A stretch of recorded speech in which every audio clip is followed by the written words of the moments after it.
अरे सोमवार के दिन भीष्म सर सैया पे सोए।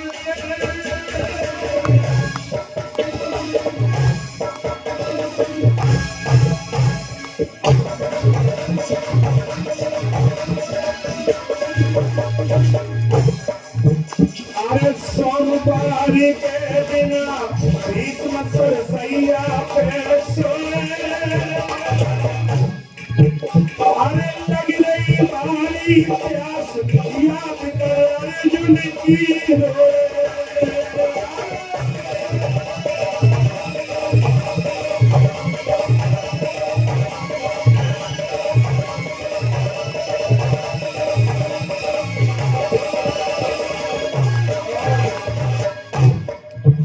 फिर हमारे साथ में ढोलक बजा रहे, ये तो वही कहीं जाके बराबर तो छूट गई जाती है। हाँ बढ़िया। बुलाए दे मेरे पास खुशे, भीष्म कह रहे हैं बुलाए दे मेरे पास खुशे। लेकिन तकिया दे लगाए दिखाए दे मेरे हाथ को।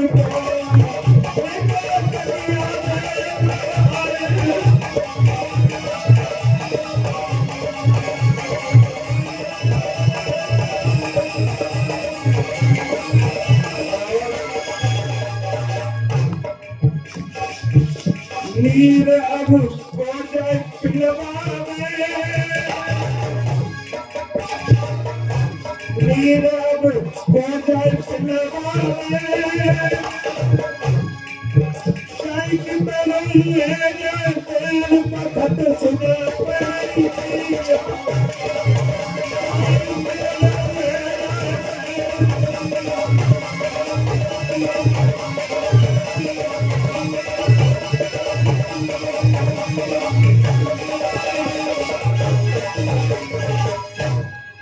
एक बात बता दें, कभी भाई भाई की लड़ाई हो जाए तो मेरे भाइयों अपने भाई को किसी दूसरे से मत पिटवा देना। भाई भाई की लड़ाई है तो अपने तक सीमित रखना, दूसरे का सहारा लेके भाई को मत पिटवाना। जब अपना मारेगा तो छाया में डालेगा, और जब गैर मारेगा तो मार के तुम्हें धूप में डाल देगा। हाँ भैया प्यास लगी है, दुर्योधन आ गया, हमें पानी पिला दो। दादा भीष्म ने कहा तू पानी नहीं पिला पाएगा, अर्जुन को बुला। और अर्जुन नहीं बार मांगे। अर्जुन जैसे ही पास में आए, दादा ने कहा अर्जुन प्यास लगी है बेटा, तुम पानी पिला दो। अर्जुन ने जैसे ही तर्कस से बाण निकाला और जैसे ही गंगा मैया का ध्यान करके बाण जैसे ही धरती में डाला तो गंगा मैया की निकलते उतरती हुई धार जैसे ही निकली, दादा भीष्म के मुखमंडल में जैसे ही गंगा मैया की धार आ गई तो दादा की प्यास शांत हुई। अब जरा ध्यान देना, 18 दिन युद्ध होने के बाद पांडवों में 5 वीर जीवित बचे और कौरवों में 3 वीर जिंदा अभी हैं। कौन कौन? दुर्योधन, अश्वत्थामा और कृपाचार्य। जब दुर्योधन बच गया तो उल्टे पैर भाग के गया और जाके व्यास सरोवर में छुप गया। पानी के भीतर बैठा है, जल स्तंभन की विद्या जानता है। जो आदमी पानी के भीतर बैठा है मरे ना, उसको जल स्तंभन की विद्या कहते हैं। तो भगवान तो जान गए ये कहां बैठा। भगवान 5 पांडवों को लेके आए, भीम से कहा भीम जाई पानी के भीतर बैठा दुर्योधन, लगाओ जब बाहर निकलेगा। भीम ने कहा है दुर्योधन, शर्म नहीं आ रही, डरपोक कहीं का, फुलदेव कहीं का। जैसे ही गाली दी तो दुर्योधन से ये गाली बर्दाश्त नहीं हुई। दुर्योधन पानी चीरता हुआ बाहर आया। मैं कायर नहीं हूं, लेकिन नीति शास्त्र का ये नियम है कि राजा का युद्ध राजा से होता है। कौरवों की सेना का मैं राजा दुर्योधन, पांडवों की सेना का जो राजा हूं हमसे युद्ध करने। अब पांडवों की सेना के राजा थे युधिष्ठिर, और युधिष्ठिर की दम नहीं आती जो दुर्योधन से जीत जाते। युधिष्ठिर हाथ जोड़ के भगवान से बोले प्रभु हम तो जीत नहीं पाएंगे। भगवान ने कहा तुम एक द्रौपदी के 5 पति हो सकते हो, तो क्या एक राज्य के 5 राजा नहीं हो सकते? तुम कह रहे हो हमारे 5 भैया राजा, और जो कोई जीत जाए राजा मान लो थोड़ी देर के लिए। अब बड़े भैया युधिष्ठिर ने सोचा कौन जीत जाए, दुर्योधन से कौन जीत जाए। थोड़ी देर में सोच के बोले भीम जीत जाएगा। भीम में बड़ी ताकत थी। युधिष्ठिर ने कह दिया हमारे तो 5 भैया बराबर हैं, हमारे भैया भीम राजा। अरे शाबाश दुर्योधन।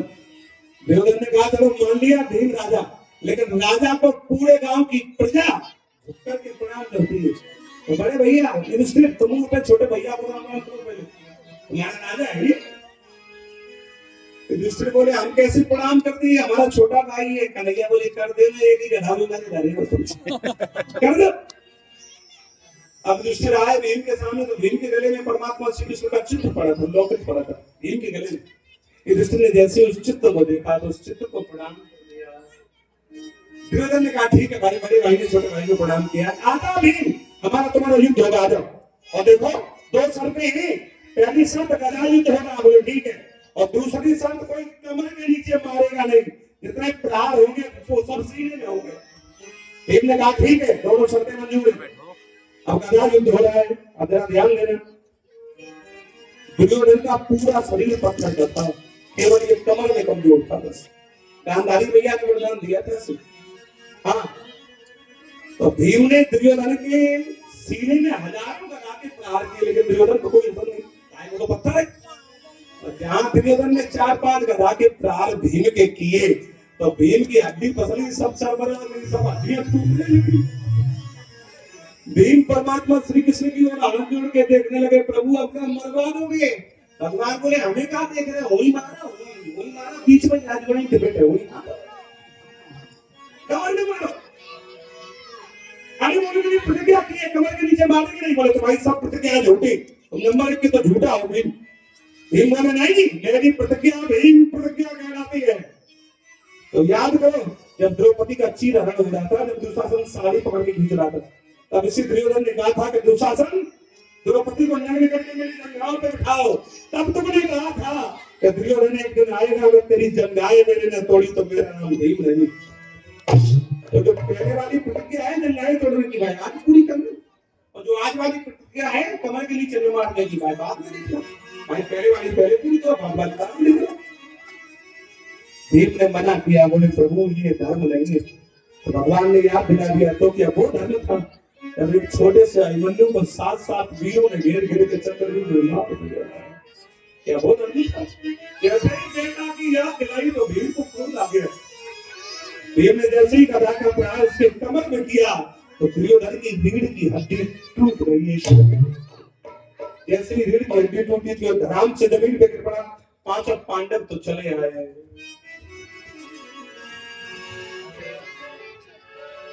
भैया ये घायल पड़ा है, तो इसका प्रिय मित्र अश्वत्थामा बगल में बैठा है।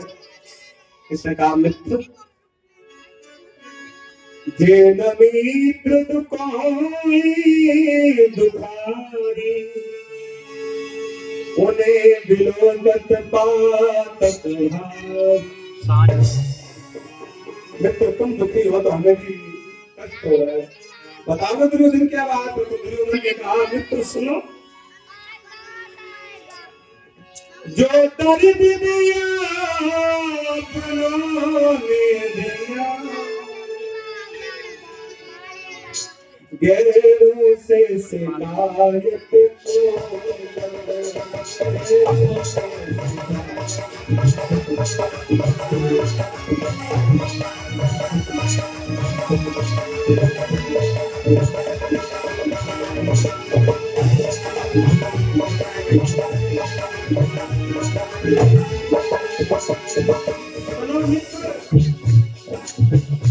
जो जख्म मिला फूलों से मिला,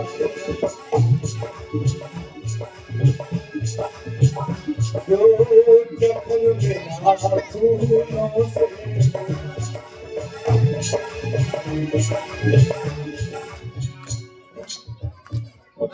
चलो बैठो। हमारे चाचा जी राम प्रकाश जी जो हमारी परिचित जी के छोटे भ्राता जी हैं, 201 रुपए की भेंट कर रहे हैं, बिहारी की रक्षा करेगा दया करेगी। जो जखम मिला फूलों से मिला, कांटों से शिकायत को, कांटों से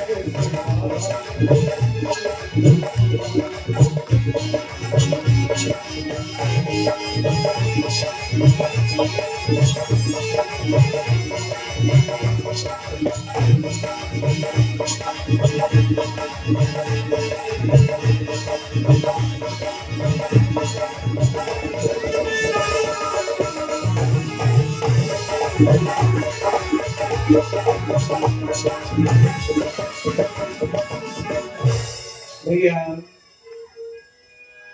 अश्वत्थामा ने कहा चिंता मत करो मित्र, हम पांचों पांडवों को मार देंगे। अश्वत्थामा चला पांचों पांडवों को मारने, और भगवान जान गए, कन्हैया जान गए ये आ रहा है। भगवान ने पांचों पांडवों को निकाल लिया घर से बाहर, और जहां पांच पांडव सोते थे, द्रौपदी ने सोचा आज ये बिस्तर खाली पड़े रहेंगे, हमारे पति सवेरे आएंगे। कृष्ण लेके गए कई घुमाने। द्रौपदी ने सोचा इन बिस्तरों पे अपने बच्चों को सुला दूं। छोटे छोटे बच्चे द्रौपदी के सुला दिए, ऊपर से चादर डाल दी, कमरे का प्रकाश बंद कर दिया। अश्वत्थामा आया, ये जानता है इसी कमरे में पांचों पांडव सोते हैं, ये तलवार लेके जैसे ही घुसा ले, इसने नहीं जान पाया कि पांच पांडव सो रहे हैं या पांच पांडवों के छोटे छोटे बच्चे सो रहे। इसने जैसे ही तलवार का प्रहार किया तो पांचों बच्चों के छोटे छोटे अबोध बालक थे 6-7 साल के, सबके सर काट लिए इसने ले लिए, और सर लटका के बालों को पकड़ के लेके पहुंचा दुर्योधन के पास। दुर्योधन से बोला मित्र चिंता मत करो, हम पांचों पांडवों के शीश काट के लाए। अरे दुर्योधन बोला पांडवों को मारना इतना सहज नहीं, इतना आसान नहीं है, मैंने 18 दिन युद्ध किया, एक पांडव नहीं मार पाई। अरे बोले सोते सोते मार दिया। अच्छा हाँ शीश लेके आए, जरा देख लो तुम। जैसे ही शीश मड़ियों के उजाले में देखे दुर्योधन ने, हाथ में गंदन पहने था, उसमें मड़ी लगी थी और मड़ियों से प्रकाश निकलता है। तो पांडवों के शीश नहीं थे, बल्कि पांडवों के छोटे छोटे बच्चों के शीश थे। दुर्योधन इतना रोया, बोले अरे पापी तूने ये क्या कर दिया, मेरी लड़ाई पांडवों से थी, पांडवों के बच्चों से मेरी लड़ाई थी। और बिल्कुल सच बात है मेरी माताओं बहनों भाई, चाहे भाई भाई में झगड़ा हो जाए, आदमी देखना आप, लेकिन चाचा और भतीजे में बड़ा प्रेम होता है। कोई भतीजा बीमार हो जाए, भाई भाई में झगड़ा चल रहा है, बड़े भाई का बेटा भर्ती है, छोटा भाई अपनी घरवाली को नहीं बताएगा, चुपचाप हॉस्पिटल में जाएगा। तो जैसे ही अपने भतीजे के पास पहुंचेगा, भतीजा रोने लगता है, कहता है चाचा पेट में दर्द बंद नहीं हो रहा है, डॉक्टर चले कितनी बोतल इंजेक्शन करें, पूरा शरीर छलनी हो गया, हमें ऐसा लगता है चाचा हम बचेंगे नहीं।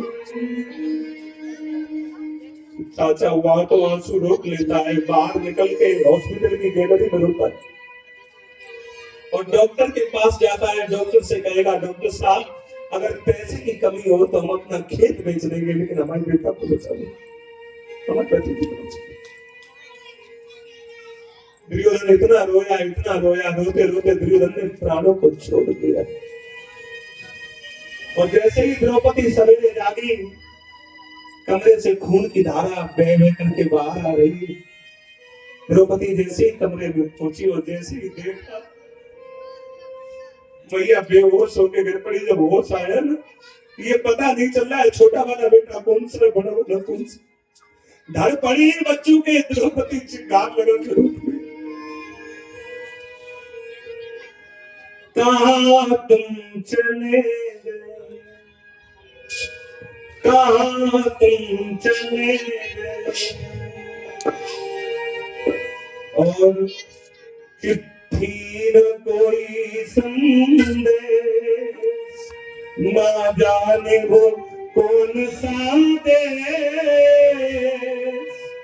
जहाँ तुम चले गए, जहाँ तुम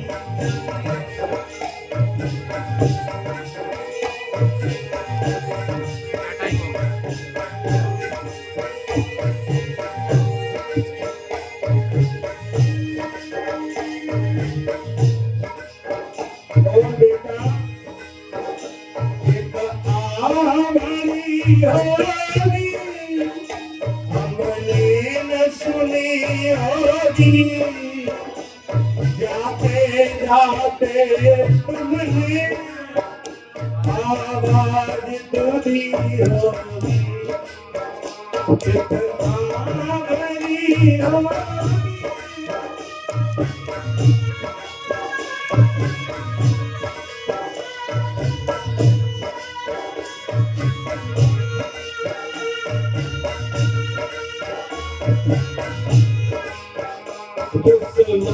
कहाँ थे हर वक्त यही है कहाँ तुम ओ कहाँ तुम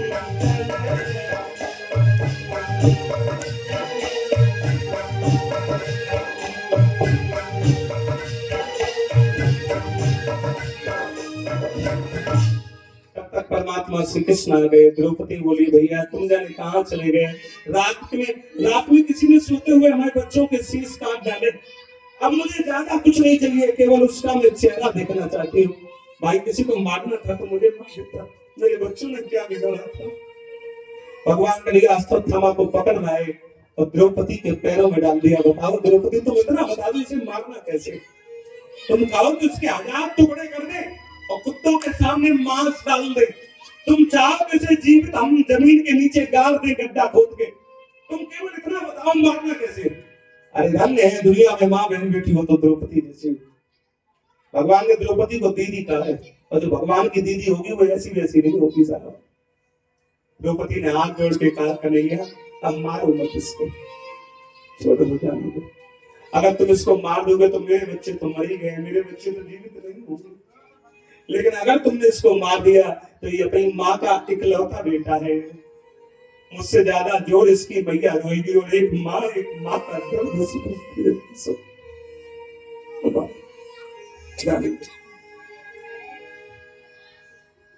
अर्जुन ने कहा अकेले द्रौपदी के कहने से तो नहीं छोड़ेंगे। बड़े भैया तुम बताओ मारे या छोड़े। तो युधिष्ठिर ने कहा न मारो न छोड़ो, जो धर्म कहता हो वो करो। युधिष्ठिर तो साक्षात धर्मराज है ना। ये युधिष्ठिर भैया ने कहा। अब भीम से कहा भीम बताओ मारो या छोड़े। भीम बोले तुम मारो तो मारो ना, बाद में हम बदले जाए। हमको हिसाब किताब कर देंगे क्लियर। भाई से पूछा बताओ मर छोड़े। छोड़ाइयों ने कह दिया बड़े भैया कह रहे बिल्कुल सही कह रहे, भीम भैया कह रहे वो भी सही कह रहे, द्रौपदी कह रही वो भी सही कह रही। अब अर्जुन तुम्हारी इच्छा है तुम जो चाहो करो। अर्जुन पड़ गए चक्कर में। आधे लोग कह रहे मार दो, आधे लोग कह रहे छोड़ दो। अर्जुन सोच रहे मार दिया जाए कि छोड़ दिया जाए, क्या किया जाए। अर्जुन ने क्या गजब की बात सोची।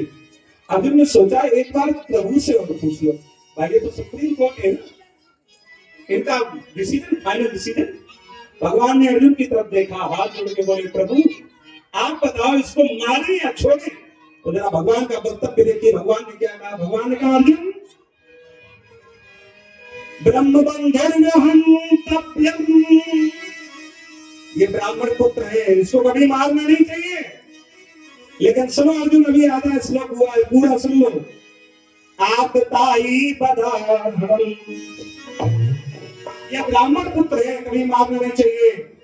लेकिन ये बाल हत्यारा भी है, इसने सोते समय 5 बच्चों को मार डाला। और ये जो सोते समय बच्चों पे प्रहार कर दे वो ब्राह्मण हो नहीं सकता। इसको तो बिना सजा दिए छोड़ना मत अर्जुन। भीम हंसने लगे। भीम बोले जय हो द्वारिकाधीश तुम्हारी, तुम्हारे जैसे न्यायाधीश हो जाए हाई कोर्ट में तो हो गई वकालत। आगे कह रहे ब्राह्मण पुत्र है मारना मत, फिर कह रहे बाल हत्यारा है छोड़ना मत। ये दो तरह की बात करते हैं ना, अच्छी नहीं लगती। कन्हैया बोले भीम भैया बोला मत मारना। बोले क्यों। कन्हैया बोले भीम जो आदमी शरीर में थोड़े ज्यादा होते हैं ज्यादा वो यहाँ से भीम बोले तुम्हारा खाते जब नहीं तब हमारे शरीर को मजाक करते रहते। कौन तुम्हारा खाते अपना खाते हैं। अच्छा मुझे भी लग रहा है, मुझे भी क्या पता है जो बच्चा पढ़ने लिखने में ज्यादातर होशियार होगा वो तुम्हें ज्यादातर दुबला पतला मिलेगा, और जो होशियार नहीं होगा वो बिल्कुल बड़े सी मिलेगा। सच्ची हाँ, हमने तो दुनिया में एक ही लोगों को देखा है जो शरीर में भी बहुत ताकतवर और बुद्धि में भी सबसे आगे। कौन है सुनिए। ताकत कितनी है पहले ताकत सुनो उसकी ताकत कितनी है। तीनों लोग कहाँ पे देखा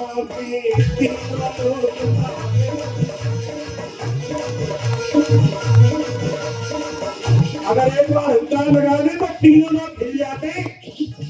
और बुद्धि कितनी है सुनो। असवर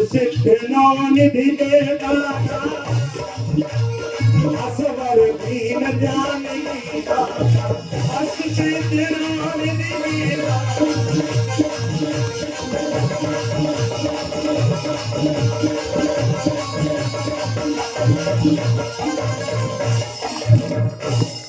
अब तो आप अंदाजा लगा गए होंगे हम किन की बात कर रहे हैं।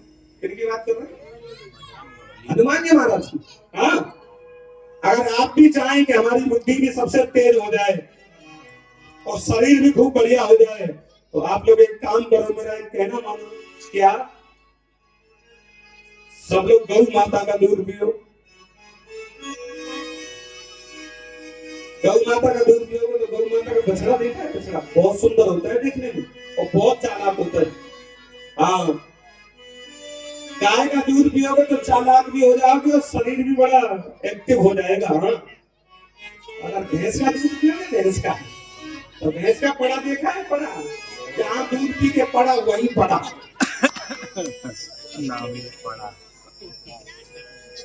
हाँ, अगर कोई कथा सुनने आए और कथा सुनते सुनते सो जाए तो हम जान जाते हैं ये पक्का भैंस ब्रांड है। सच्ची। तो गौ माता का दूध पियो सब लोग, शरीर में फुर्ती भी रहेगी। हाँ,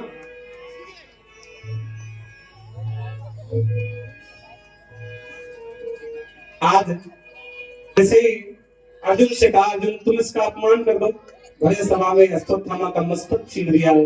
जैसे धक्के के लिए कहा, अश्वत्थामा ने आगे जाके ब्रह्मास्त्र छोड़ दिया। कहां पे? अभिमन्यु की पत्नी उत्तरा के गर्भ में जैसे वो ब्रह्मास्त्र छूटा तो उत्तरा मैया के पेट में बेटा पला। अभिमन्यु तो मारे जा चुके। अभिमन्यु मारे गए तो 3 महीने का पुत्र था उत्तरा मैया के पेट में। आज इसने भगवान को बुलाया, परमात्मा ने आके रक्षा की। जैसे इस बेटा ने जन्मा तो सारे बालक का नाम पड़ा परीक्षित। बोले महाराज परीक्षित की जय। जैसे ही रक्षा की, भगवान ने इसको बचाया। भगवान जब जाने लगे तो माताओं ने उन्होंने विदाई की, द्वारिका जाने लगे। परीक्षित को बचाने आए थे तो सबने कुछ ना कुछ मांगा। सुभद्रा ने मांगा, प्रभु बहन है भगवान की, मैं आज से ही तुम्हारा भजन करूं। बुढ़ापे का कोई भरोसा नहीं है, कंध रुक जाता है, हाथ पैर चलते नहीं बुढ़ापे में। ये जवानी में ही भजन करूं, ये सुभद्रा बहन ने मांगा। और कुंती भी क्या मांगा? विपत्ति नौ में केशव, हमें दुख दे दो और इतना दुख दो, इतना दुख दो, मैं जिंदगी भर रोती रहूं, मेरी आंखों से आंसू बहते रहे। भगवान ने कहा, बुआ वैसे भी तुम जिंदगी भर रोती रही हो, अब थोड़ा बढ़िया समय आया था, तुम्हारा बेटा राजा बन गया, तुम दुख मांग रही हो, क्यों दुख क्यों मांग रही हो? तो कुंती ने कहा, प्रभु दुख में सुमरन सब करे, सुख में करे। वो दुख अच्छा है तो भगवान की याद तो आती है उसमें। हाँ, अगर जिंदगी हो तो जानते हो कैसी हो? जिंदगी हो तो लड्डू पेड़ा रसगुल्ला राजभोग की तरह ना हो ना। उसका कोई भी कोना खाना लड्डू पेड़ा राजभोग का, वो तुम्हें मीठा ही लगेगा। तो जिंदगी हो तो ऐसी ना हो जिसमें हंसी खुशी बनी रहे ना। जिंदगी हो तो जानते हो कैसी हो? आजकल लोग एक चीज बहुत खाते हैं, तो चाहे शादी में जाना, चाहे किसी के पार्टी में जाना, चाहे नुमाइश में जाना, चाहे मेला में जाना, जहां उसका स्टॉल होगा वही सबसे ज्यादा भीड़ होगी। यानी क्या होती है वो टांग टांग के लोग खाते हैं। क्या होती है? एक लोग कह रहे थे नूडल्स, हमने कहा नहीं, नूडल्स की बड़ी दीदी है। हाँ, नूडल्स की बड़ी बहन।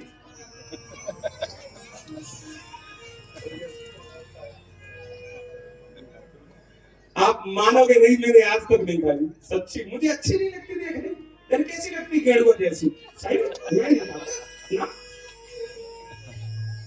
एक बार मैं एक शादी में गया तो मैंने देखा एक आदमी उसी स्टॉल पे गया, उसने 1 दोना खाया, 2 दोने खाए, 3 दोने, 4 दोने, 5, 6, 7, 27 दोने खा गया। मैंने कहा गजब हो गया देख। मैंने पास में बुलाया, मैंने कहा कैसी लगती है? बोले कहीं से खट्टी लगती है, कहीं से मीठी लगती है, कहीं से कड़वी लगती है। हमने कहा ये बिहारी जी जिंदगी हो तो ऐसी हो, कभी रोना भी पड़े, कभी हंसना भी पड़े, है ना भैया। जैसे ही आज वरदान दिया सबको, परीक्षित धीमे धीमे सयाने हुए। 4 बेटा हुए महाराज परीक्षित के यहाँ पे। बड़े वाले बेटे का नाम है जन्मेजय। शिकार खेलने गए एक दिन महाराज परीक्षित। शिकार का तो बहाना है, संतों से मिलना है। मेरे भाइयों, आपसे मैं निवेदन करूं, जब बच्चों की सबकी शादी हो जाए तो थोड़ा जीवन एकांत में कर लो।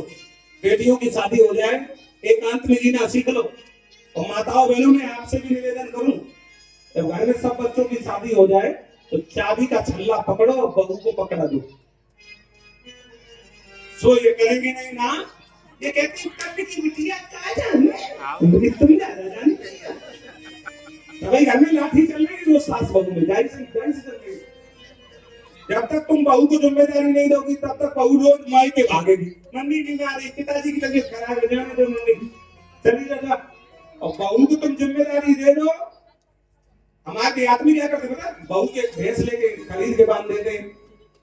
फिर बहू की चाहे मम्मी फोन करे चाहे पिताजी, पापा भैंस दूध नहीं देगी हमारे के, उसे मालिक बना दो।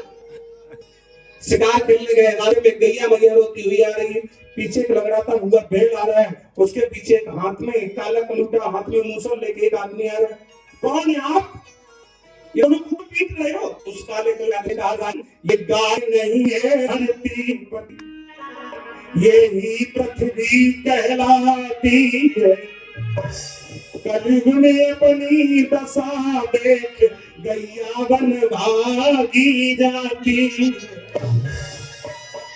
ये गाय नहीं, धरती धरती है साक्षात। ये लड़खड़ाते हुए बैल नहीं है, धर्म देवता है। तुम कौन हो? बोले अहम कलेगो राजन, मैं साक्षात कलेगो, मेरा राज्य होने वाला है। परीक्षित जी बोले ऐसे ही राज्य होने वाला है, जब हम राजा आए तो तुम कैसे राजा हो? देखो जहां जहां बताओ वहां वहां रहना। अरे कलियुग बोला जहां जहां तुम बताओगे वही रहेंगे। कहां कहां रहे बताओ? परीक्षित जी जगह बता रहे हैं कहां कहां रहना कलियुग से। धूतम पानम हिंसा स्त्रिया सुनाश चतुर्विधा। धूतम, जहां के लोग जुआ खेलते हो कलियुग महाराज तुम वहां रहना। पानम, जहां के लोग मदिरा पान करते हो कलियुग महाराज तुम वहां रहना। जहाँ के लोग हिंसा करते हो कलियुग महाराज वहां रहना। जहाँ के लोग पर स्त्री गमन करते हो, वैश्यावृत्ति करते हो, तुम वहां रहना। अरे कलियुग बोला तुम्हारे यहाँ कोई जुआ नहीं खेलेगा, कोई शराब नहीं पिएगा, कोई हिंसा नहीं करेगा, और पर स्त्री गमन का तो कोई मतलब ही नहीं। आप इतने अच्छे राजा, एक जगह तुम हमारे मन की दे दो। परीक्षित जी ने सोचा एक ही जगह की बात लाओ दे दे। कौन सी जगह? बोले जात रूपम मदात प्रभु। संस्कृत में जात रूप माने सोना, मैं सोने में और रहूं। कुछ लोग सोना पहनते हैं लेकिन बुरा मतलब नहीं, सोने में कली हो जाता है ऐसा। भाई लोग पहनते हैं, माताएं नहीं पहनती।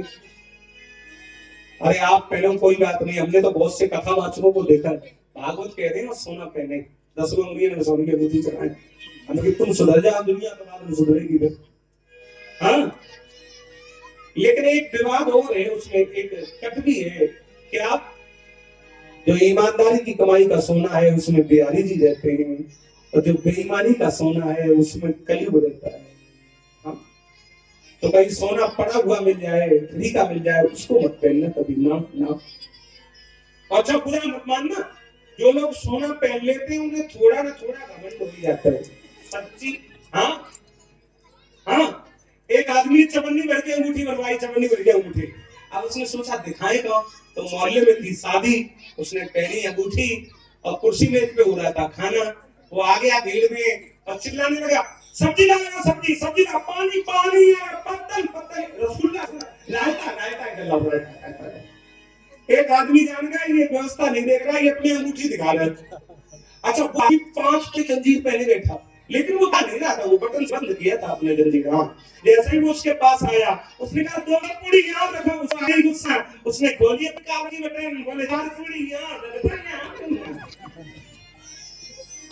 एक बात बताओ, मैं सोना पहनने वाला, मैं जानो हम मना नहीं कर रहे सोना पहनने के लिए। तुम्हारे पति ईमानदारी से जितना बनवाते हो उतना पहन लो, कभी भी सोने के लिए लड़ना मत। बहुत से घरों में तो मैंने इसी पे लड़ाई देखी है, झगड़ा होता है रोज।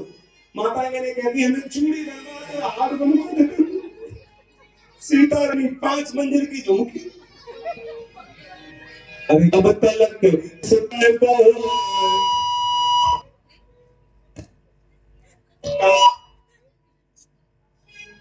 जी हेलो, समझा हेलो भैया,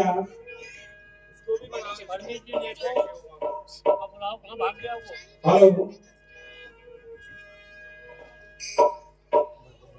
हेलो, श्री राधे भैया।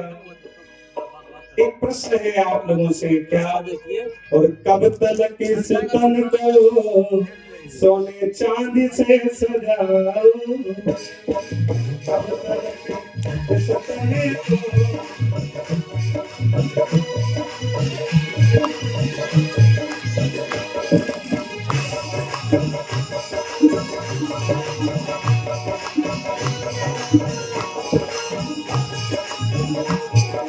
कब तक इस तन को सोने चांदी से सजाओगे, कब तक इस तन को,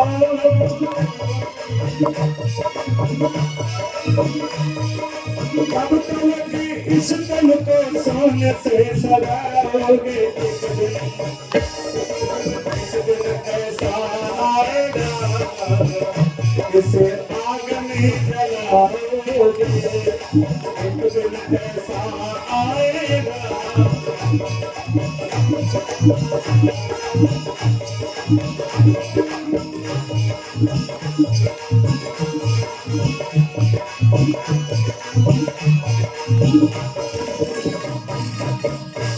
महाराज परीक्षित सोने का मुकुट लगाए थे, कलयुग ने सबसे पहले छलांग लगा के सर पे बैठ गया। आगे महात्मा समीक भजन कर रहे हैं, परीक्षित जी यही आए। महात्मा